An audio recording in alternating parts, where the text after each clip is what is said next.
Jazz, which roughly translated means jazz, traveled to Cairo last April to share their common passion.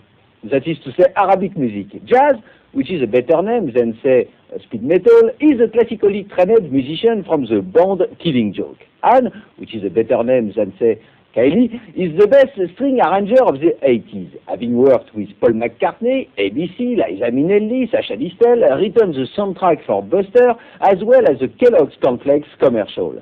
We joined this dynamic duo in Cairo, you know, in Egypt, not your usual rock and roll town, but then Rapido is not your usual rock and roll show.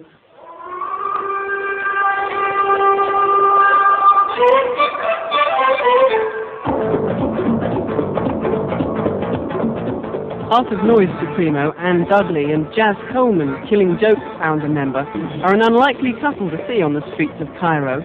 They came here to record an album called Songs from the Victorious City being the literal translation of Cairo. Jazz, part Indian, part Persian, feels that Cairo is the centre of Arabic music. The album is music about my experiences, some of my impressions here. During that time, I suppose I acquired a love of Egyptian music, and it's really not a conceptual album because it really is. The music is inspired by, for me, direct experiences. There are many voices.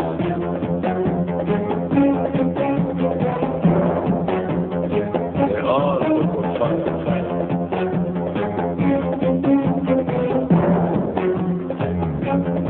People are like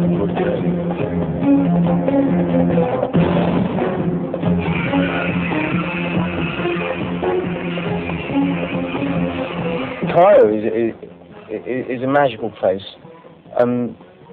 There's all sorts of dreams that are connected with this place. Even now in the 90s, people are looking for the Hall of Records. The archaeologists are still hunting for the Hall of Records, which supposedly would shed light on as to the origins of the human species. And the legends in this place and the atmosphere of the place is just overwhelming.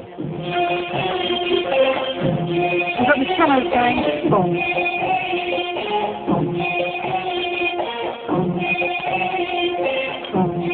A mutual love of classical music drew Dudley and Coleman together on this project.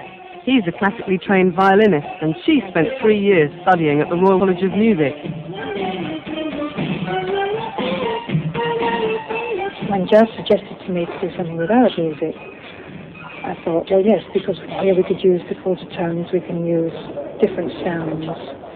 We can search for something which is innovative. Because with Art of Noise, when we first started, we wanted to be innovative. And we were innovative. We started sampling sounds and using industrial sounds as part of the music. But as the years have progressed, these things have almost become corny. They're part and parcel of every pop song now. So it seemed time to move on to something else.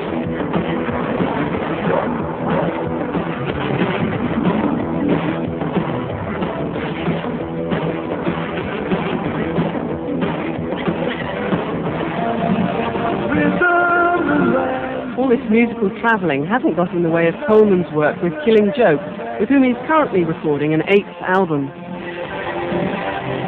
What surprises me in our relationship is that I tend to be the technical one, because I don't consider myself to be terribly technical. I'm a bit of a muso, you know. But Jazz is even less technical than I am, so I tend to be the one who takes care of the programming and the kind of ins and outs of actually getting stuff on tape. And he has a tremendous number of ideas, which is great. It's very good to work with him.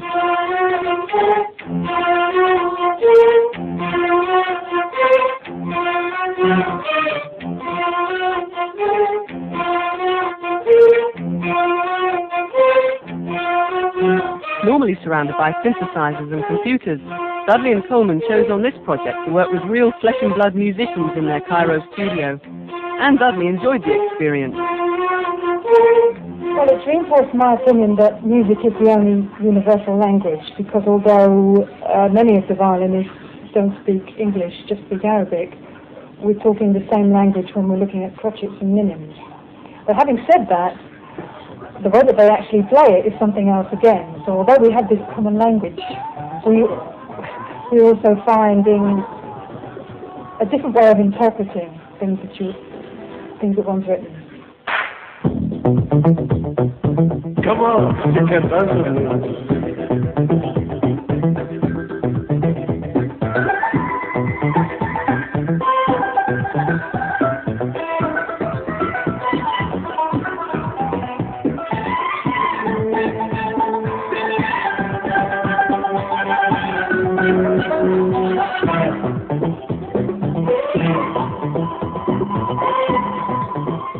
Culture and art is there for everybody to share. That is to say, you don't have to be Egyptian to enjoy Egyptian music. You don't have to be West Indian to enjoy Caribbean music, and so forth and so forth. It's there for whatever you identify with spiritually. That I think is good. It's good to go there and absorb the atmosphere and enjoy it. And I think this should be encouraged. I mean, the explosion in world music that's happening now. I mean, I consider the 60s, the 70s, and the 80s as a time of subculture, but the 90s is a time of culture.